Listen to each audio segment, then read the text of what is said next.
Good morning, everyone, and welcome to NBR and the Next Generation Leadership in Asian Affairs discussion series. Jared Bissinger and I, we are Next Generation Fellows, and we'll be winding up our fellowship here at NBR. It's a year-long fellowship at the end of this month. And while we've been at NBR, we've tried to ramp up an initiative on a monthly to bi-monthly basis where we have speakers who are policy experts and real thought leaders on Asia who come to NBR and they engage with people in the UW communities, students and faculty, as well as other professionals working on Asia in the Seattle community. And this is going to be the last event that Jared and I work on, but we're hoping that the next class of fellows will take on this dialogue because it's really important, and it also helps NBR as an institution to fulfill its mission, which is to bridge that gap that we see too often between policymakers and academics. And over the past several months, we've had speakers such as Roy Prosterman talk about China, and the Minister of Economic Affairs from the Embassy of Korea speak to us. So it only makes sense that we move southward from Northeast Asia and we talk about Thailand and the implications of what's going on there for U.S. policy in Southeast Asia. So Ambassador Johnson, he graciously accepted our invitation to speak and to take your questions. He's had an illustrious career as a Foreign Service officer with postings in Mumbai, in Hong Kong, Beijing, Moscow, among others. He capped off his career as the United States Ambassador to Thailand, and it was during the Thaksin years, so I'm sure those were it was an interesting time to be there.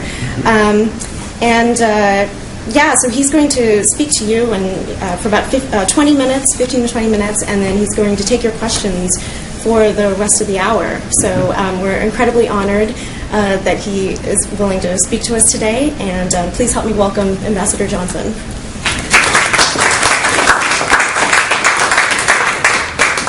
Thanks very much, Yolante, and thanks to all of you for coming out on this beautiful Friday morning. I'm sure there are other attractive options of things to do at this hour, like sitting on the grass. But anyway, thanks for coming. I think that those of you who spend time at NBR have a great opportunity to do research with some of the great minds whose works are published by NBR and who take part in programs of this kind. I think NBR is a unique kind of resource for our community here, both the larger sort of academic community, but also the university itself and the city of Seattle, and of course the people who support NBR, of which there are many. And of course it's always great to have interns or the next generation. That's a great title because they are the next generation, and I think in many cases you have already had a chance through your studies and through your work and through your training programs to travel in Asia to really get into some of the depth of what's going on in that part of the world. I want to talk today on Thailand and its neighbors and the U.S. perspective. But I have to say that things have been evolving so fast that I think I need to start with the sort of current events. When I was coming in just now, driving into Seattle, the news on NPR was about shooting in the streets, more violence. It's nighttime there now, of course, but there apparently has been no let-up. Yesterday, one of the senior generals who is very outspoken and how to describe him. I mean, he's really a rebel in many respects. He's been providing assistance to the Red Shirts, which is the group that supports former Prime Minister Thaksin and is mostly from the poor Northeast. He was the victim of an assassination attempt yesterday, even while he was doing an interview. The last news reports I saw said that he was in a coma. Can't tell whether that means life-threatening or they've just got to have him under observation. But anyway, being shot in public while you're doing an interview for Japanese TV is a rather dramatic event. But he's a dramatic person, too, and I'm sure there's going to be a lot more commentary about him. Sudang is the nickname that he goes by. Katia is his full name, real name. But he is flamboyant, and apparently when they were lining up people for the annual reassignments of the senior military people, he was assigned to go and teach yoga. He decided that wasn't as a part of military training exercises, he was going to run the PE program, I guess, which he didn't agree to. So. maybe that's what drove him into the street with all the red shirts. But if we were having this conversation a year ago, or even 2 weeks ago, 6 weeks ago, we certainly would have had a different backdrop, a different perspective on what was going on there. I have to say, I mean, my feeling was a month ago or so, when there was a standoff, the last time that there was a standoff, it looked as though there was movement towards some kind of drawdown, and that the farmers would be going back to the villages. The rainy season was coming. It was a good time to sort of take a pause from all this intense political activity over the past several months. But in fact, that hasn't happened. Some did go away, but the core group, which is around 10,000, I guess, is still camped out in the middle of Bangkok, and in the main commercial area. Well, there are two different areas, but one of them is actually not far from where our embassy is and where we live. It's among the main shopping areas and the main thoroughfare, the main shopping, as I say, and some other activities that go on there. So that's all been disrupted, and there are barriers on both sides, and there's barbed wire and razor wire, and people behind some barricades on one side and behind cement blocks on the other side. So it's very out of character with at least my experience in Thailand. I should say that things like this have happened about every 20 years in the post-war era. The last time was 1992. And on that occasion, there were several students that were killed, and it was finally resolved when the king summoned the leader of the military, who was in charge at that point, and the leader of the opposition group, who was speaking on behalf of the students, and had them come. You know, in Thai culture, you can't have your head above the king. And so the king was sitting on this elevated throne, semi-throne area, and these two guys in uniform were basically lying on the floor in front of him, which is appropriate protocol.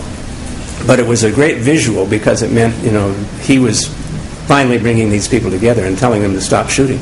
And they did. And the head of the military resigned, and the guy that was the civilian head of the student organization went on to bigger and better things. In fact, he became one of the people who was most adamant against Thaksin. So sometimes what comes around goes around. But that was 92, and then the next previous one before that was 1973 to 75. There was also massive disruptions during that time. And again, some students were killed, and that was actually sort of the advent of real non-military democracy in Thailand, was that period 73 to 75. But there was also a lot of disruption during that time. And some of the best and the brightest went into the jungle and joined the Thai Communist Party at that time. The Thai Communist Party is kind of an anomaly, I guess, but several of those people came out of the jungle then a year or so later, and some of them were working in Thaksin's cabinet when I was there. So, you know, having been a member of the Thai Communists, I guess didn't disqualify you from high office, including working for one of the richest men in the country. All politics is domestic. I think the only way to really understand and to appreciate what's going on there is to see it from the domestic standpoint. It's a complicated domestic scene now, but the sort of main antagonists, the red shirts on the one hand, are mainly from non-Bangkok constituencies. They're from the Northeast. They tend to be much poorer people. The Northeast is the least well-developed, whereas the area around Bangkok, north of Bangkok and a little south, is the most prosperous part of the country. And there are other urban centers now that have become more prosperous as well, Chiang Mai being one of them. The south, the near south, I should say, the northern south, around Phuket and farther north, has also been fairly prosperous. But there are lots of areas that are not, and the Northeast is the biggest among them.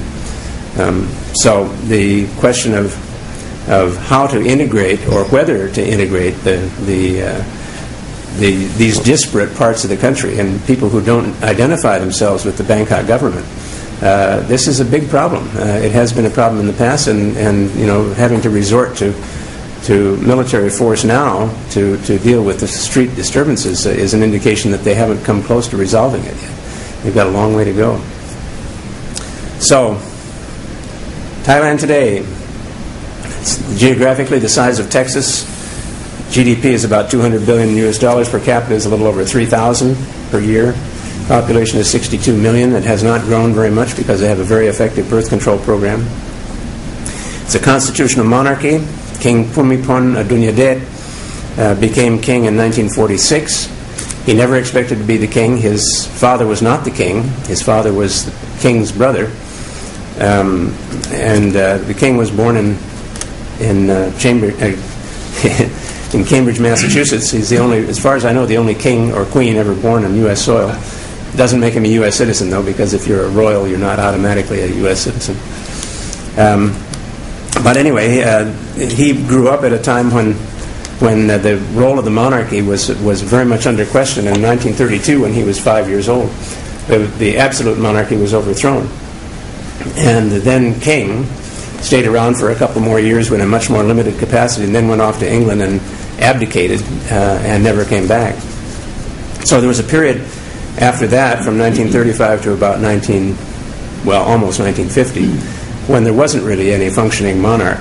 And nowadays, when people talk about the succession, and we'll come to that, they forget that there was that long period, about a 15-year period, when there wasn't any functioning monarchy.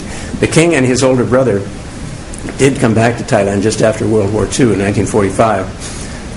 But his elder brother died of a gunshot wound in early 1946, and they were not sure at the time whether this was a part of a wider plot against the royalty or whether it was just one incident. It has never been publicly discussed about what happened. The expectation, I think, is that the king shot himself. He had a large collection of handguns, and he was known to have fits of depression, so it may have been self-imposed, but nobody knows for sure. In any case, on the assumption that it might have been a wider plot, the current king, went back to Switzerland under guard and continued to live there for another 4 years while he finished high school. And then came back in 1950, and on that occasion, he was already married at that point to Queen Sirikit, whom he'd met in Switzerland. And they came back in 1950, had this big gala, coronation, and he has basically been riding high ever since, except for his illness.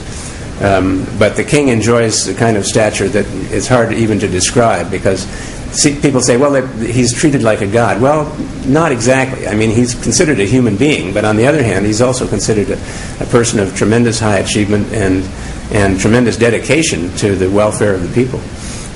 So he enjoys status that is certainly well beyond that of any other person in Thailand today. But he's 82 years old now, and over the past almost a year, maybe a little less than a year, he's been in and out of the hospital. He's not in particularly good health. He did come out and make a statement on his birthday in December, which is a tradition, but there was some doubt this year whether he would be able to do that. So, you have that element of uncertainty. On the one hand, you have this political, demonstrations, riots in the street going on. On the other hand, and it's a very unstable relationship and very uncomfortable, I think, for the people, regardless of which side they're on. They find it very uncomfortable. So, father figure, 82 years old, yeah. The royal family, the succession. The law of succession provides for a male heir only, and there is only one. There's one son in this family. The king and queen have the first child is a daughter who later married an American and therefore took herself out of any possible running for the crown. Lived in San Diego for 20 years or so, and now is back in Thailand. Her name is Ubonrat. The second child is a son named Wachita Longkorn, who does not enjoy this kind of admiration or adulation, I guess I should say, that the king enjoys. And there's lots of reasons for this. Some of it, bad behavior, too many women in his life, and too many other indulgences. And it doesn't seem to bother him. I mean, he's basically not a high achiever and not particularly dedicated to public good. So he's not very popular. But if the law does not change, he will become the king. My view is that he will be even if he becomes the king, he will never enjoy the kind of adulation that his father has. And basically whatever ritual he participates in will be ritual. It will be sort of going through the motions and handing out diplomas at universities, for example, or going to the initial plowing in the springtime and sitting on the throne from time to time when people come to see him. But he will never have that kind of admiration. The third child, second daughter, is named Sirintorn, and she is her father's favorite, and she does perform the functions that her father has up until this point in his life routinely performed. I think I said her name is Surnton. She's been to the States a number of times. She's also been to China a number of times and other countries. One of the speculations is that when the transition occurs, that rather than provide a kind of alternate pole of loyalty for the people, she'll just leave and go and live someplace else. She doesn't want to stimulate a civil war either, and she gets along well enough with her brother. But if the people had a choice, she would certainly be the preferred option for the next in line. And then there's a fourth child, also a daughter, who is a musician and dancer, is not involved in palace politics or palace activities even much at all. In addition to the royal family at the top, I should also point out that back in the King and I days, in the mid 19th century, there were lots of kids. The King Chulalongkorn was the little boy in the story in the King and I. His father had, I believe it was 24 women in his life, 24 wives, I guess you could say, semi-wives, and 76 children, of whom one was Prince Chulalongkorn, later King Chulalongkorn. He was, before the current king, he was considered the greatest of all Thai kings. He was on the throne for about 40 years. And he also had about 70 children from 20-some partners. So an awful lot of people are related to each other in Thailand. One step, when they say he was the father of his country, they really meant it, literally. Whereas now you have this rather small nuclear family and one male heir. You think about how many people were in this line of succession, or some angle of the line of succession, some part of the tree, and now they're down to one not very competent male that can, will probably end up with the crown. In addition to the royal family at the top, at the protocol head of the table, is the Privy Council, which is considered a group, the wise men of the country, all men, by the way, still, but they're mostly people who have had senior government positions or senior military positions, sometimes a monk, sometimes a very successful business person, but for the most part people who've been involved in public service. There are 18 members of the Privy Council, the head of whom is a former Prime Minister named Pren Tinsulalong, who was Prime Minister for, I believe, 8 years, 7 or 8 years anyway, and was much admired, still is much admired. But he's almost 90 years old and not in particularly good health. But last year when the red shirt opposition started to get active, part of the reason they claimed was that Prem had been working with the Thai military to squelch these efforts towards a more active democracy, and so he came in for some criticism. Now, I don't frankly know whether he was involved or not. I doubt it, but it's possible. The Bangkok elite. You will often hear comments about the Bangkok elite. And in addition to the red shirts, which have been more prominent lately, there's also a group called the yellow shirts. And the reason that they wear yellow shirts is because that represents Monday, and Monday was the day of the week on which the king was born. So yellow is the king's color. So they demonstrate their loyalty by wearing these bright yellow shirts. And it's when it's just walking up and down the street or making noise and so forth, it's kind of entertaining. But when it gets to the sort of activity we've seen in the last few days, it's not entertaining. And this identity issue becomes a big one. Okay, so that takes us through the royal family and the Privy Council. There are also, I should add, very strict lèse-majesté laws in Thailand, which means you cannot publicly criticize the monarchy. And every now and then somebody does, or they say things that are considered out of keeping with the dignity of the office. And the result is that there's very little public discussion about the succession or about the king himself, about his health, anything like that. Even though everybody knows, the information is not stopped just because it's not in the media. So it's a kind of odd situation, and foreign journalists are frequently running up against these lèse-majesté laws because they want to report everything they hear, of course, and that's a good way to get in trouble in Thai politics at that level. Okay, let's move on to the next big fish in this not very big pond is former Prime Minister Thaksin Shinawatra. Thaksin Shinawatra was elected to office in 2001 as the head of what was called the Thai Rock Thai Party, which means Thais Love Thais, or Thais Love Thailand it could be. But anyway, it didn't have any meaning as far as program. This was not the socialist democratic left or something like that. It wasn't anything like that. It was just Thais Love Thais.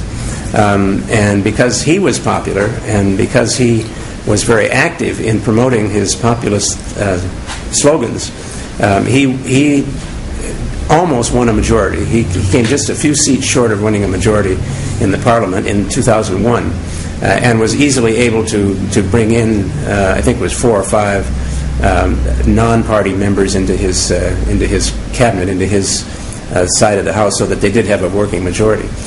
He was in office for 4 years, first time ever that an elected prime minister had served out a full elected term of office.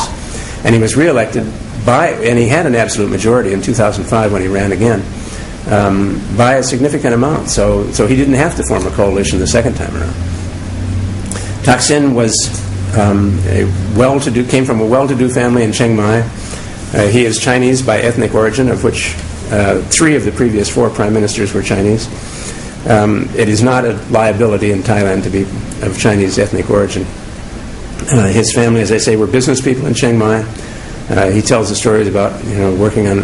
They owned some buses, some public buses, and they had a movie theater and they had a few other things. And he talks about when he was 6 or 7 years old and he used to collect, or sell tickets to the movie house or pick up tickets on the bus.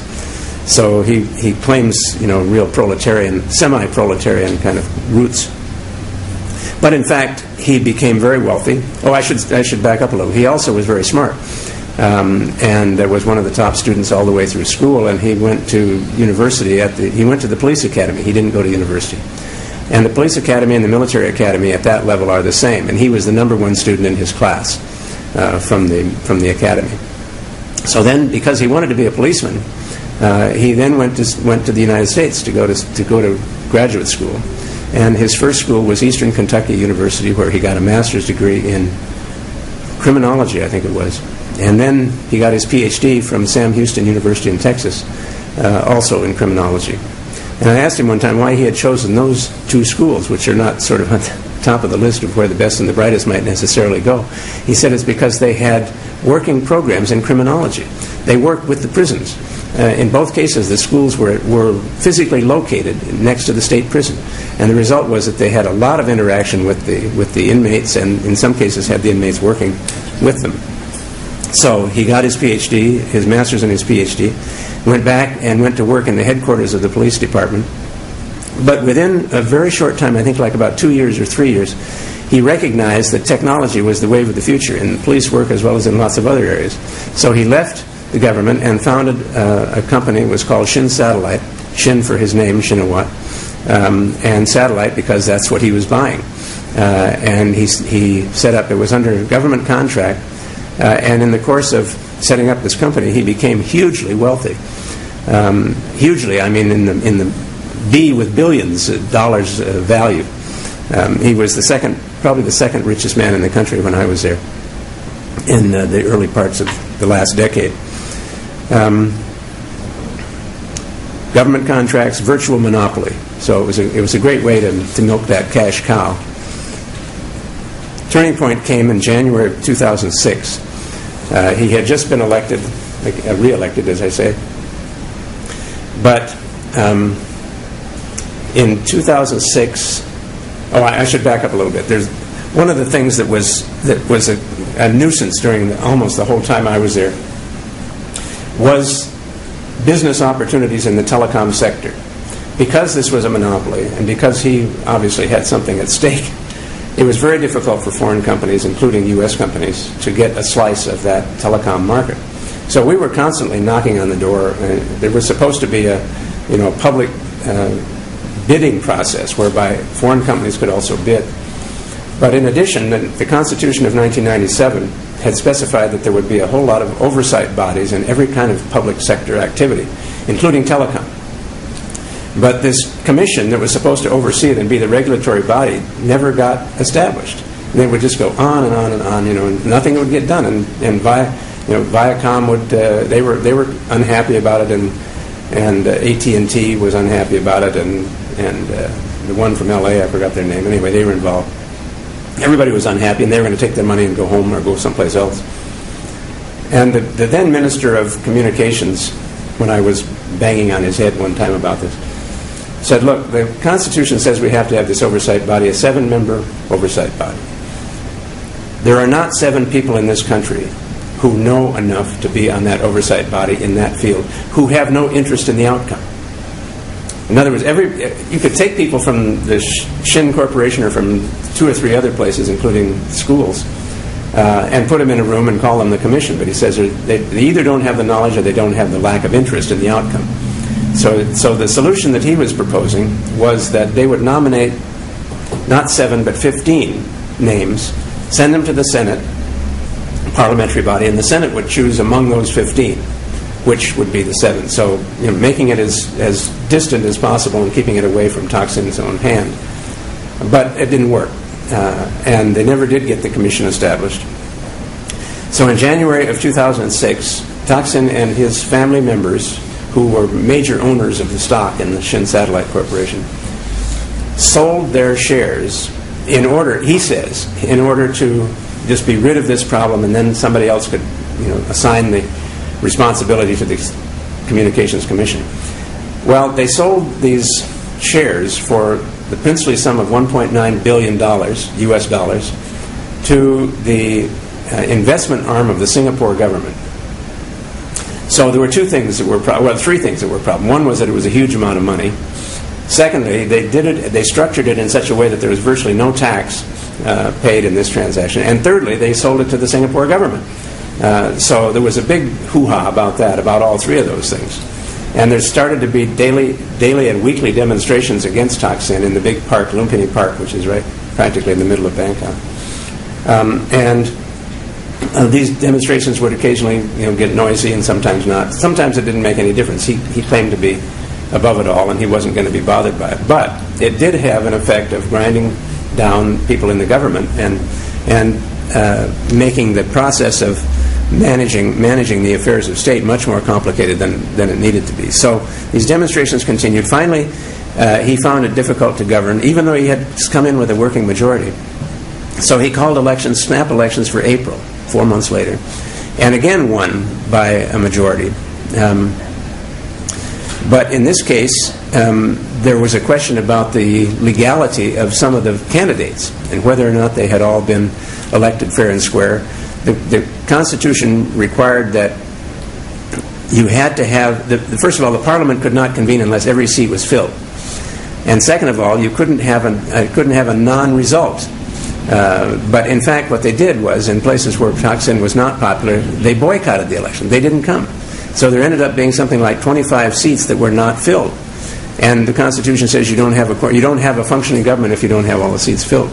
So at that point, he said, well, I'm never going to get there, so he stepped down. He resigned from office and said that this was unsatisfactory and he couldn't solve the problem.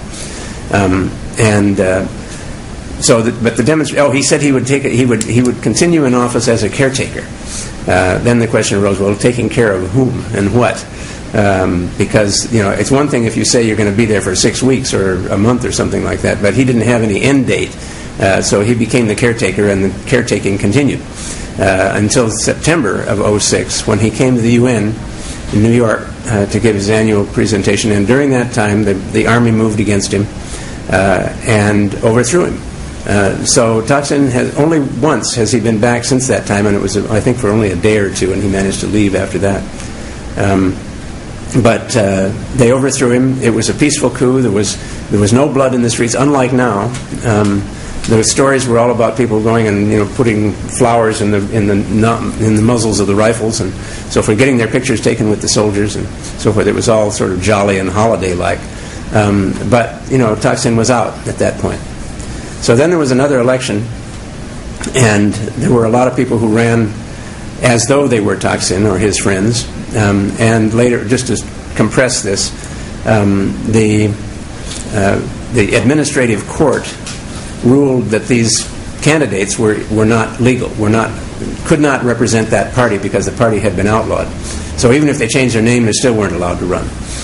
So a lot of Thaksin's closest buddies were out of government at that point. The same thing happened later. They had another election, I think it was in about March of the following year. And again, the stand-in party, if you like. They didn't call it the Thais Love Thais anymore. It was called On Behalf of the People, I think it was, something like that. Anyway, they won again, and they were disbarred again. So the court, the administrative court, said that they had to wait 5 years before they could run again, the people who had been implicated in these corruption charges. So he was even more out of office at that point. Then the coup makers, the military people, most of whom were quite well admired, as I say, it was not a hostile takeover. They installed a government that was mostly technocrats. These were not people who had wide political experience. But, for example, the foreign minister was a guy who had been ambassador to Washington. He had been ambassador to the United Nations. He was their senior-most diplomat in his generation. And he was made foreign minister. But they didn't have a mandate. And he was one of those who said that. You know, they were not elected. And they knew they were going to be there only temporarily, so they would not make difficult decisions. The result was that nobody did anything for about a year. The government was basically static for a year, a little over a year. Then the military introduced yet a new constitution. This was in I guess it must have been 07, early 07. And the same thing happened as far as the eligibility was concerned. It was the law and the courts were essentially saying that nothing that resembled Thaksin could run legally in an election in Thailand at that time. So there was a new election, and they cobbled together a successor government headed by the man who was the leader of the opposition, because all the pro-Thaksin candidates, as I was saying, those who had been elected were no longer eligible for high office. So the prime ministership came around to the man who's now in that office. His name is Apisit Wejajua, and he is an Oxford-educated lawyer. Needless to say, speaks better English than most of us, I think. At least they would say so. Very articulate guy, very smart guy, but never elected. He was elected to his seat in Parliament near Bangkok, but not to the national office. So part of the question about legitimacy and about the struggle that's been going on in the past few months is about exactly that. It's about legitimacy. It's about who has a mandate. Because democracy, however messy it has been in Thailand, part of the argument about Thaksin was he won fair and square. And partly he won because of the programs that he introduced in the countryside, including a $20,000 a year rotating micro loan program. Nobody in Thailand had done that before. He introduced virtually free health care, where you had to pay the equivalent of 75 cents to walk in the hospital. And that was hugely popular. He also introduced a village craft program whereby there was a kind of a collective that would sort of provide guidance on the kinds of things that were sellable in a wider market. And that took off. I think this necktie, there were a bunch of Thai silk neckties that they produced, and other kinds of garments and things like that, which were very popular. And so Thaksin delivered. And oftentimes, when people say, well, yes, he was corrupt and he was bothered by cronyism and he had too much money and all the rest of it, but they say, but he did what he said he would. First time in Thai history that somebody runs for office and actually does what they say they're going to do. It was a revelation that this could happen, because the normal pattern was that people would run for office, they'd get elected, and then they'd go live in Bangkok. They didn't spend a lot of time back with their constituents, whereas Thaksin, on the other hand, Thaksin, on the other hand, loved to go to the countryside.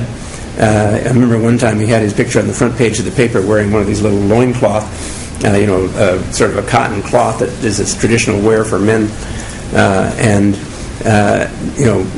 going to the outhouse and cooking his porridge and so forth. He was a real man of the people in that sense, despite the fact that he was fabulously wealthy. Okay, well, that's a lot about Thaksin. We can come back to Thaksin. I want to touch on a couple of other things. Oh, sorry, yeah, I'm sort of gargling, I guess.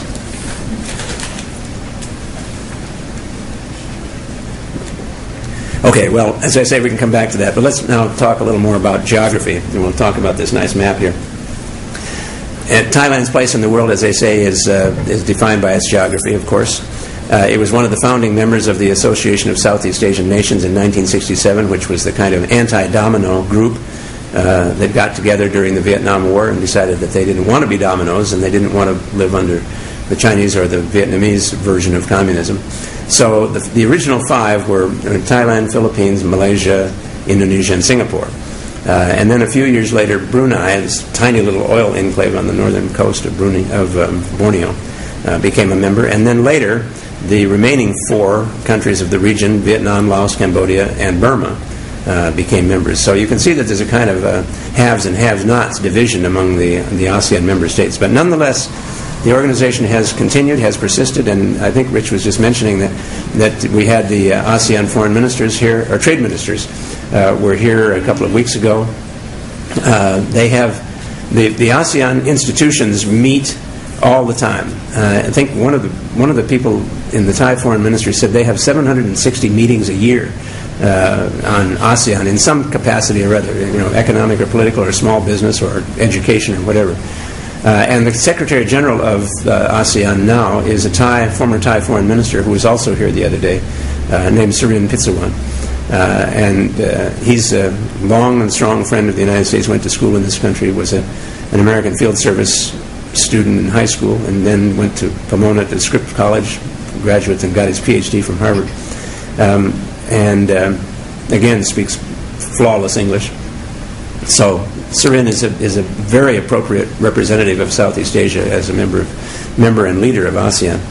ASEAN, of course, started, as I say, as a sort of anti-dominoes in the late 60s, but it almost immediately took on more substance in the area of economic cooperation. And I think it was 3 years ago or 4 years ago, they signed on to a sort of future free trade area. They actually had an earlier version of that same idea, but now they're trying to move forward to have zero tariffs by 2015, only 5 years from now, on trade that takes place within the 10 ASEAN countries. So they're moving ahead, and they've had some significant steps forward, some significant progress. There's, of course, the usual kind of criticism. You get a lot of people in a room and they rather talk than do anything. But in this case, they have done some things as well, and they have, they're not the EU. They're never going to be the EU. They're not going to be a union in the usual sense, but they do have, significant advantages in terms of the way they do business with each other. And one of the results is that while in this latest global economic crisis everybody else was tanking, Southeast Asia was not tanking. They were doing well, and partly it's because of their business with China, but also because of their business with each other. They do a lot with each other now in raw materials as well as manufactured goods. Thailand, for example, is the main producer in that part of the world of vehicles. They make these small one-ton trucks. They make a lot of other vehicles as well. Both Ford and General Motors have big, successful operations in Thailand. And they sell to the whole region. They don't just sell. Thailand by itself is not a big enough market for the quantity that they need. But the rest of the region is, especially Indonesia and Philippines and the rising economic powers of Vietnam. And Laos and Cambodia really aren't in the same league yet, and neither is Burma. But Vietnam is making a lot of good progress. So the other external factor, in addition to ASEAN, two other external factors. One is the rise of China, which has made a huge difference to all the countries of Southeast Asia. I saw a chart yesterday which had percentage comparisons of the amount of trade for all the ASEAN and the non-ASEAN countries of Asia with China, and how it has changed over the last decade. And Thailand is among the ones where it has changed a lot. It used to be something, I think 10 years ago it was something like 10%, maybe a little less than 10% of their total trade was with China. Now it's close to 40%. It has really changed a lot. They have a semi-free trade agreement with China. Thailand does. It's only fruit and vegetables, however. They do a lot of fruit and vegetables. But it's not a general free trade agreement. ASEAN is working on one with China, though, what they call the ASEAN Free Trade Area, and the Chinese are working with them on that to try to expand the list of goods and services that are included. So they're making progress in those areas. And finally, I would say that the relationship with the United States, despite the fact that we're sort of biting our nails now about how this latest process is going to play out, but that aside, we have had a remarkably strong and positive relationship with Thailand for a very long time. The first official contacts were in 1833, when the United States and the Kingdom of Siam signed what was called a Commerce and Friendship and Commerce, I think it was something like that, Amity and Commerce. In 1833, the first treaty that the United States of America signed with any Asian country, before Japan, before China, before any other country. It's great symbolism, but it's also something that characterizes how good this relationship has been over such a long time. The treaty has been updated. It is still, in many respects, it is still in force. The 1966 version is the last time we did a full update of it, and it gives us certain advantages in doing business in Thailand, which other countries don't have, and needless to say, they complain about it frequently. But it doesn't matter. We keep saying that it's in their interest and it's in our interest to keep it the way it is. We have had some talks with Thailand about a free trade agreement, but we haven't gotten really beyond the initial talking stage. It's not going to happen anytime soon. We do have, of course, in the other parts of that region, we do have a free trade agreement with Singapore and with Australia. So, maybe Thailand and the Philippines will be the next in line, maybe. We are formal allies with Thailand. We are both signatories of what's called the Manila Pact, which was the document that founded the Southeast Asia Treaty Organization, modeled on NATO, but never really living up to NATO-like expectations. But it was that framework that allowed us then later to have an exchange of documents between the foreign ministers in which we affirmed that the commitments made under the CETO Treaty also applied bilaterally. This was very important to the Thais at the time of the Vietnam War. They wanted to make sure that we were committed to the defense of Thailand. And we were. And this 1962 document between Dean Rusk and the Thai foreign minister made that relationship formal. We have a very large embassy. We have, I think the number when I was there was around 500, maybe a little less than that, 500 Americans and about 1,000 Thai employees. It covers the waterfront in terms of the kinds of activities that the two governments carry out together. One of the biggest components, well known in this city, is the public health area. We have the Centers for Disease Control has a big operation in Thailand. They were the first people to respond to the SARS epidemic when it started in southern China. They were also the first ones to respond to the bird flu epidemic that came to Southeast Asia about a year later. So that's an example, but there's a lot of other activities that go on routinely between the United States and Thailand. It is a very healthy relationship, and as I say, except for the current bumps, which are going to take a toll, I think, for a while. It's a good one, and it's one that it's a model, really. We have something like 40 military exercises a year with the Thai Armed Forces. We work very closely with them on law and order and the rule of law. We have an FBI-run training center for people in the judiciary field. Southeast Asia, counter-narcotics. Narcotics is no longer a big deal in Thailand. So, sometimes things work. They don't make headlines, but they sometimes do.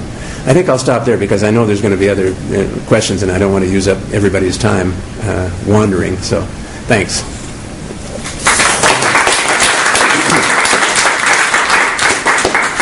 Questions for Ambassador Johnson? There certainly will be questions, yes. A great presentation, Darryl. A couple questions, and goes back to my email to you a week ago. If I could ask a favor, if everybody identifies themselves. Aaron Rose, and entrepreneur and consultant. Right.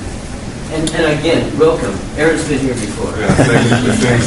So two questions, actually. One is, what's going to be the end result? Is it? I mean, in my email to you is comparing it to Kyrgyzstan. Is there going to be a coup and a new government, or is the protesters looking at just an openness of government?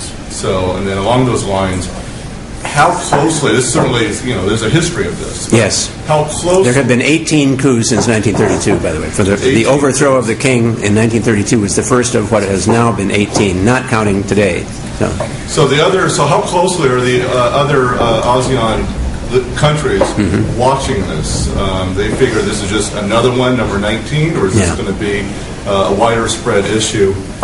So that's one question. Another question actually comes from conversation I had with John Ringlaw a couple of days ago. That's John here, board chair, I think. But what's the economic impact of this? And you know, other than Singapore, Thailand has always been a big part of the regional economy. And so, what do you see as the larger economic impact? Well, let's start with the second one first. Thailand is the most tourism-dependent country in that part of the world. 6% of GDP comes from tourism. So you can figure out for yourself. I mean, what's happening in terms of tourism? I mean, it's dead. Hotels are 80% empty. You know, some of the big luxury ones. The area where the demonstrators have been holding out is the area right near the Erawan Hotel, which is that's where the president stayed when he went in the APEC meeting in 2003. Stayed at the Erawan. It's run by Hyatt, but it's called the Erawan. And the next one are the Four Seasons, which is about a block away from there. They're all closed, you know, because of the problems in the streets. So the effect on tourism is certainly disastrous, and the wider effects on the economy will also have a ripple effect from that standpoint. People aren't shopping. You know, the shopping centers are closed down too. They're in that same part of town where the luxury hotels are. So the effect from that standpoint is going to be very bad, and you know, it depends on how long it takes. If they get back to some sort of orderly process, and the banks, you know, operate, and the stock market operates, and the tourism business operates, you know, then maybe 6 months from now the effect will be a lot less. But it's going to take a while. The other thing about the neighbors, you know, what do the neighbors think of this? You know, the neighbors in Southeast Asia basically don't interfere in each other's affairs. They really don't. I mean, there are times when we wish they did, especially on Burma, for example. We wish the Thais and the Malaysians would you know, really ratchet up the noise level on Burma, but they don't. And the argument is that, you know, they don't want to have somebody do that to them. So they basically say, you know, the problems stop at the water's edge. You can take care of your own internal affairs, and we'll take care of our internal affairs. Just a practical impact on us. We were planning what we call the Pacific Energy Summit there this fall, and we're moving into a different country. And so it's just terrible. It's just terrible. But I think, Darryl, you're right. If things get under control, you know, you rebound. But this is really a setback. One thing I didn't mention that I intended to was that there is a low-grade insurgency going on in the southern part of Thailand on the Malaysian border. There are the three Muslim majority provinces there. It's been going on for a long time, and there have been problems in that area even earlier. But especially over the last, I think, about 4 years or so. Before we left in the end of 2004, December of 2004, and this intermittent low-level conflict, you know, where some of the Muslim fighters, especially young men, would kill somebody because a teacher, for example, who was a Buddhist, or they would you know, kill people in the market and so forth. So, and it was very, you know, drive-by shooting kind of things on the back of motorcycles, and people were saying, well, it's because they couldn't get jobs. Well, yeah, it is partly because they couldn't get jobs, but it's because also most of them didn't go to the public Thai schools. They didn't want to learn Thai. You know, they were not native speakers of Thai. They were Malays. In fact, Surin Pitsawan, who I mentioned earlier, his PhD thesis at Harvard in 1981 or 82 was called "The Muslim Minority in Southern Thailand." You know, it was specifically about that problem. And the first sentence, I think, of the thesis says, "The recent crisis in southern Thailand derives from blah, blah, blah, blah," and goes on the rest of the story. Well, that was 20 years before, or 30 years before there was today's crisis. There was a different crisis. But they do not feel like they're a part of Thailand. And the lines were drawn, the lines of dividing what is now Malaysia from what is now Thailand were drawn completely arbitrarily in 1902 between the British Empire and the then King of Siam. So there was no rationale for it, you know. So they don't want to be there, and it's a problem. The lack of colonial experience in Thailand is so important. Right. But it was hemmed in on all sides by colonialism. That's right. And one of the reasons that they remained independent was because they were able to balance the outside powers. And one of the ways they did that was that the king would invite in senior advisors, some from France, some from the UK and some from the US. There were U.S. advisors to the king in a variety of fields, including finance and including foreign affairs, starting in, I was going to say 1910, but it was actually earlier than that. I think it was about 1906 or so. A regular success. There are like 50 of these people who were invited over for a year or two or something like that, and just the fact that they were there was enough to deter to a degree to deter the colonial powers from expanding further. Yes, Chris. Ambassador, thank you for another excellent presentation. I have friends in Thailand who used to make jokes about this conflict a year ago, especially a university professor. He'd compare the conflict to the weather. Yeah, right. But he's not laughing anymore. Right. And I think he's pretty scared. Yep. And you describe this as a quest for legitimacy. Yeah. Perhaps true. What's going to resolve it? Well, there are two or three things that are going to happen within the finite future. One is that the king is going to die. And so that's going to stop everything. I mean, there will be at least a year of mourning, of official mourning during that time. And that will of necessity draw some of the hostility, I think, away from the current confrontation. But, he could linger for another 3 or 4 years. I don't know. But, I mean, he's not in good health, as I said, and it's going to happen someday. That's one thing that's going to happen. The other thing that's going to happen is that they're going to get tired of living behind barbed wire. And so there's going to be some kind of a resolution of this thing. It may not be more than just sending people home. And my guess is that the military is going to be involved. Now, whether it's going to take the form of a real coup again, if I had to put money on it, I'd say that they will. I think that the Army feels that they have been very restrained, very cautious about using lethal power. But now, this is the second time now. April 10th was the first time when there were 25 people killed, 5 of whom were policemen. And the police were basically just chased out of their little enclave on that occasion. So, exactly how that part of it is going to be resolved, I don't know, but I'm afraid there's probably going to be more grief than happiness. Well, it's poisonous in a democracy for a military community. Right. And it sounds as if this military is very aware of that. Yes. But legitimacy kind of has its own standards. Yeah. And does this legitimacy and this democracy resemble something that we're familiar with in this country? No, it doesn't. In part because, I was mentioning about the Thaksin's party, Thais love Thais. Can you imagine a party in this country, Americans love Americans as a political party? This is a philosophy, Not exactly. But it's democracy in the sense that everybody votes. There are lots of allegations about how they vote and people being paid off and sort of local loyalties. There's a lot of local loyalties. In that sense, it's actually not so much. It's more like Chicago style, American politics than it is the kind that we're more used to. Big bosses and people with lots of resources, and your road gets paved if you vote the right way, and so forth. And it's much more like that. In fact, the coalition government that Apisit is the head of now includes some people from Thaksin's last cabinet.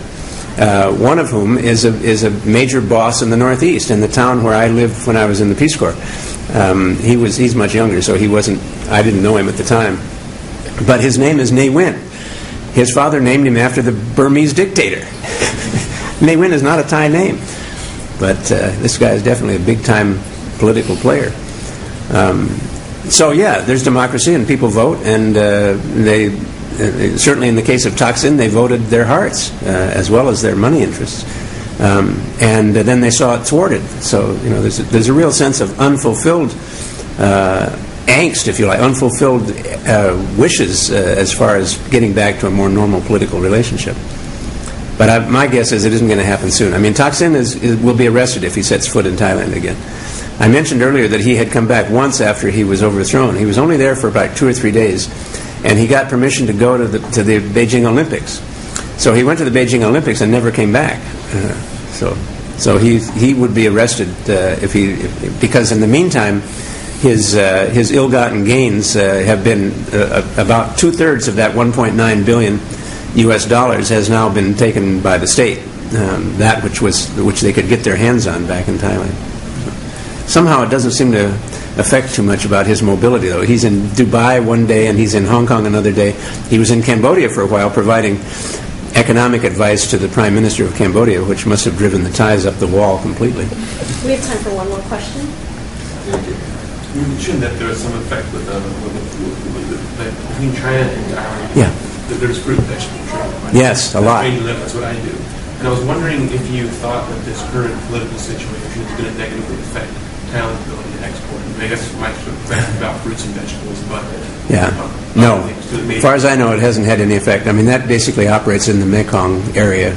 In fact, my wife and I went to China the last few months that we were in Bangkok. We went to Yunnan province, the southernmost province, and visited some very interesting places. But we came back on one of these small river boats that was carrying 100 tons of apples from Thailand. Probably said State of Washington apples on it. We didn't see any of them. But they grow Fuji apples in the southern part of China, and they try to market them as State of Washington apples.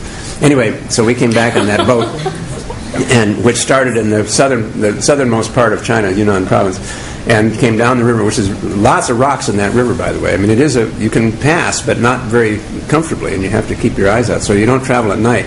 At night, they pulled up along the beach and tied the ropes around a bunch of bamboo that was growing there, slept for the night, and then ended up in Chiang Rai, which is the northernmost part of Thailand, and bordering Laos and bordering Burma, right at the Golden Triangle. So that's where the apples were offloaded.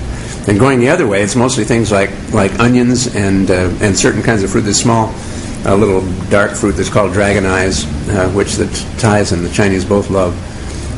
So forth. So it's a booming business, yeah, and it isn't going to be seriously affected by this. You were going to say something. I was just trying to ask you, following on Chris's question here, in the event that the military steps in, and holds power for a year or two, and at the same time the king dies, do you foresee any situation looking at, say, 5 years when Thaksin is able to return? I mean, how long does he... Well, that's a very good question. And I guess I probably would have said my instinct is probably not, that there will never be a condition under which he can return safely. But I'm not so sure anymore. I think, when you have this kind of chaos, people figure, well, maybe any result is better than what we've got now. And he does have a degree of legitimacy from having been elected. It's, I don't know what the answer is. When I was first in Thailand in the Peace Corps back in the 60s, the prime minister, the head of the government, was a general named Sarit. It was all military rule at that time, all through World War II and afterwards. They didn't really have a freely, democratically elected government till the mid-70s, and even those didn't last very long. So there was, the idea of military power as being the political authority in Thailand is not new at all, and it's not unusual. So from that standpoint, I think that they may indeed go that way. If the king dies while the military is in charge, probably even easier in terms of organizing their mourning and things of that kind. So. Any last quick questions? All right. Well, this brings our hour to a close. Maybe I should mention that NBR recently organized an event at Georgetown University, the U.S.-Thailand Alliance Workshop, and that report will be available at the end of this month. Right. So we can send that report out to you when it gets released. Right, but the interesting thing is, I was at that conference too in Georgetown in D.C., and it's amazing. I mean, that was only like 3 weeks ago, or maybe 4 weeks ago, something like that, and the landscape has completely changed in that time. It's just changing every day. I mean, the importance of the alliance relationship survives. I mean, that isn't going to change, but the manner in which we interact, with a successor government of some kind, that is going to change. So. Well, we're incredibly grateful to you for coming to speak to us today. Please, let's express some thanks.